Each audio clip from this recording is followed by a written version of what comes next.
Here is the video transcript for today's video. Please watch this 3 times and follow along.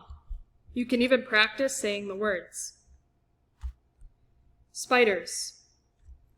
Spiders really freak me out. Talking in front of people. It's not like something that makes sense. I mean, I know not all spiders are poisonous, but when I see one, I seriously get this feeling like I'm being strangled. I'm afraid of heights. Like, just talking to you, it's okay, but in a big class or a play or something, I'm not afraid of anything. I'm really not. One time, I saw this giant spider on our porch, and I stopped breathing.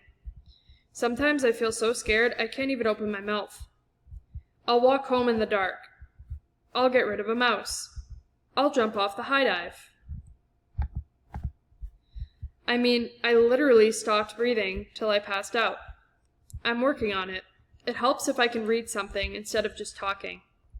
When we went to that pool with the high dive, my big sister was like, "I'm afraid to go up there."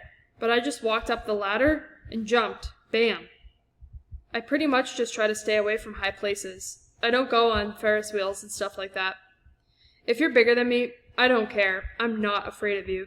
Well, maybe some things. But I'm just like, get out of here, fear. You gotta go.